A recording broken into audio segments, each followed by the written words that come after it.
सेबी ने अपने एफएनओ जो स्टडी करी थी उसको अपडेट करके डाला है, और अगर आपको लग रहा है कि जो प्रीवियस स्टडी के फिगर्स आए थे वो खराब थे, तो ये अपडेटेड स्टडी के फिगर्स तो थोड़े और खराब है। जिस तरह से एफएनओ पार्टिसिपेशन और स्पेशली लॉसेस की बात करी, जरा थोड़ा इसके बारे में समझाएं, क्या कहा है सेबी ने? देखो, ना आप ज़्यादा इसे अच्छे से समझ पाएंगे, ना मैं समझा पाऊंगा, क्योंकि ना आपको आदत है ना मुझे है। हम तो नहीं, इसकी नहीं बोल रहा हूँ, दूसरी चीज़ अच्छा, बोल रहा दूसरी हूँ। क्या? कोई भी खराब आदत हो, हाँ, कोई भी, हाँ, कोई भी एडिक्शन हो, हाँ, कोई भी लत हो, जी, किसी भी चीज़ की आदत हो, ठीक है। चाहे जो छोटी से छोटी लत किसी की चाय पीने की हो सकती है और किसी की बाकी तरल पदार्थ की, ठीक है ना। होता क्या है, शुरू में आपको 1 या 2 चाय पीने से भी आपको किक मिलने लगती है। यस। फिर जब तक 5-7 न पिए तब तक फिर थोड़ी हर घंटे में लगती है ना, बढ़ती रहती है, क्वांटिटी बढ़ती रहती है। करेक्ट। और वो हर एडिक्शन में यही फिट होता है, फ्रीक्वेंसी और क्वांटिटी दोनों बढ़ती रहती है। सही बात है। वही तो एडिक्शन है। अगर आपको पता है कि चीज़ गलत है और अगर आप उसकी फ्रीक्वेंसी कम कर लो और क्वांटिटी कम कर लो, तो फिर वो लती क्या हुई? करेक्ट, सही बात है। फिर तो बात ही खत्म हो गई ना। तो ये रिपोर्ट वही कह रही है, ये हर एडिक्शन की तरह ये एडिक्शन भी क्वांटिटी भी बढ़ा रहा है और फ्रीक्वेंसी भी बढ़ा रहा है, यानी कि ज़्यादा से ज़्यादा लोग आ रहे हैं और ज़्यादा से ज़्यादा नुकसान कर रहे हैं। पहली रिपोर्ट के मुकाबले में दूसरी रिपोर्ट ज़्यादा। क्या क्या मैं खास बातें आपको बताऊं। पहले तो ये करके वित्त वर्ष 2024 में 91.5% ट्रेडर्स को घाटा हुआ है, ठीक है। और इस घाटे में मतलब आप देखो, जो बड़े डेटा है, बहुत सारे डेटा है, वो छोड़ दीजिए। मेन चीज़ क्या है, 93% यंग ट्रेडर्स हैं, वो लॉस कर रहे हैं। 93, ठीक है। और जिन लोगों ने 5 लाख रुपए से कम के लॉस किए हैं, वो 75-76% है जिन्होंने 5 लाख रुपए से कम के लॉस किए हैं। सोचिए, ये हालत है, ठीक है। अब वो वही बात है ना, ऑन एवरेज 2 लाख का लॉस तो हो ही रहा है, वही तो निकल कर आया, मतलब बिल्कुल। और इसमें मतलब आप जितना घुसेंगे अंदर, बहुत सारी खराब चीजें दिखेगा। सिंपल ये एक चीज़ समझिए, क्या है, मैंने कल एक रील भी डाली है, मैंने पूरा लबोलुबाब उस रील में डाल दिया कि एक्चुअली क्या है। तो 4 लाख लोग ऐसे हैं जिन्होंने साल का 28% से ज़्यादा 28 लाख से ज़्यादा घाटा किया, टोटल मिला के 28 लाख 28 लाख और 1-1 लाख रुपए का घाटा करने वाले तो अनगिनत। 2 लाख रुपए का 2 लाख एवरेज घाटा करने वाले ऑलमोस्ट सारे ही हैं, ठीक है। आपको क्या समझना है, क्या करना है, ये स्टडी तो चलती रहेगी, समझिए। 2 काम करिए जी। 93%, 90% से 93% लोग नुकसान कर रहे हैं, 10% प्रॉफिट भी कर रहे हैं। अगर आपको अंदर से आवाज़ आती है कि मैं इन 10% सक्सेसफुल ट्रेडर में शामिल हो सकता हूँ, तो आप कोशिश कीजिए। आपके अंदर से आवाज़ आती है कि मैं भाई साहब, मैं दीप भंडारी या मैं अनिल सिंह में कुछ तो खास बात है, मैं उस 10% में शामिल होकर बताऊंगा और मैं कर सकता हूँ और मेहनत करूँगा, स्किल्स डेवलप करूँगा, लगा रहूँगा, सीखूँगा और डिसिप्लिन के साथ में ट्रेड करूँगा और मैं उसमें शामिल होकर तो 10% बना भी रहे, 7% बना भी रहे। करेक्ट। उसका फॉर्मूला क्या है? देखिए दीप, सिंपल सी चीज़ है।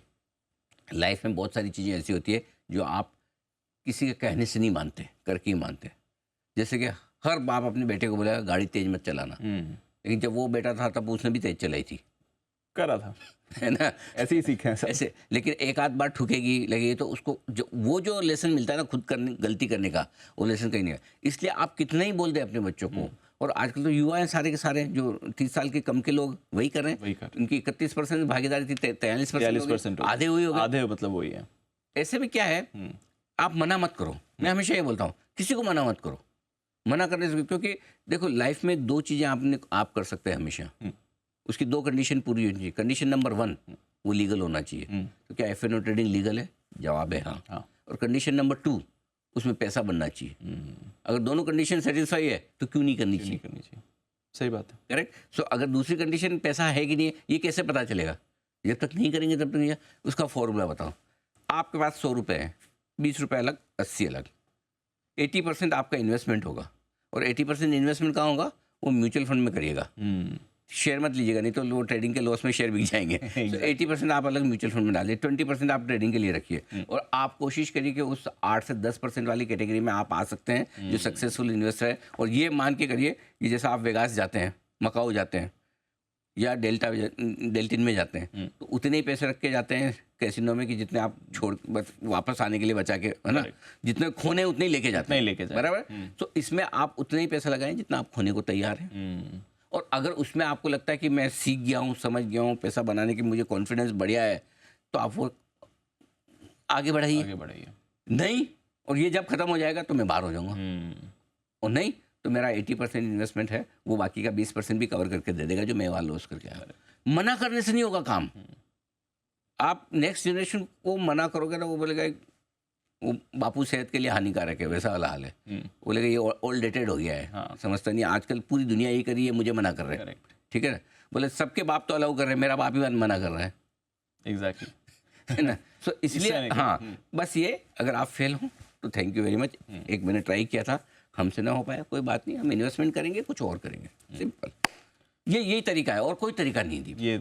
हाँ। और वो उधार लेके जो करते हैं, लेवरेज करके वो सुसाइड करने के हजारों तरीके, उसमें से एक ये भी है कि आप घर का सोना बेच के पिताजी के पीएफ के पैसे, ना, जो मैंने बोला था, एफडी तोड़ के, नौकरी छोड़, एफडी तोड़, सोना बेच, उधार ले, ये 4 चीजें है। ये जरा लिखो यार बराबर से एकदम, है लिखो, ये काम कभी ना करें जी। नौकरी छोड़, एफडी तोड़। एक आप नौकरी छोड़ के ट्रेडिंग कर रहे हैं, एफडी तोड़, एफडी का पैसा तोड़ के ट्रेडिंग में डाल रहे हैं, सोना बेच, अपना घर का सोना बेच के, और चौथा उधार लेके। ये 4 चीजें लाइफ में नहीं करनी ट्रेडिंग में। इन 4 चीजों के अलावा आपको करना है। अभी मैं गया था, कहाँ, एक छोटी बच्ची थी, निहारिका नाम था उसका, मेरे को नाम भी याद है। तो खड़े हो कि सर वो ऑप्शन सेल कैसे, ऑप्शन सेल में बहुत पैसा, मतलब क्या करना चाहिए। मैंने पूछा बेटा पैसा किसका, तुम्हारा या पापा का है? बोले पापा का। मैं कहा मजे करो, जब तक पापा दे रहे करते रहो। हाँ।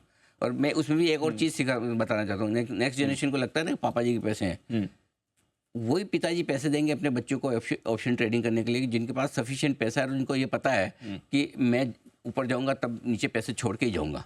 मतलब मेरे जिंदा रहते तक मेरे पास आराम से जिंदगी बिताने के पैसा। हाँ, आगे नौकरी छोड़, एफडी तोड़, सोना बेच, उधार ले, ये 4 काम नहीं करने। इसमें ये करके ट्रेडिंग नहीं करनी, बराबर।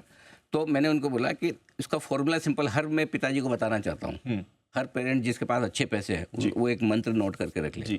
अगर आपके बच्चों को ये लगता है कि वो आपके पैसे उड़ा रहे हैं, मजे पिताजी के पैसे हैं, उनको ये सिखाओ और ये समझाओ कि बेटा देखो ऐसा है, मेरे पास जितने पैसे हैं ये तो मैं ज़िंदगी में सारे खर्च नहीं कर पाऊंगा, बाद में तुम्हारे ही बचेंगे, तो इसलिए ये मान के चलो तुम मेरे पैसे नहीं उड़ा रहे, अपने उड़ा रहे हो। ये आइडिया अच्छा है ना। तब रिस्पॉन्सिबिलिटी, तब अपने आप है ना बच्चे रेस्पॉन्सिबल रहेंगे।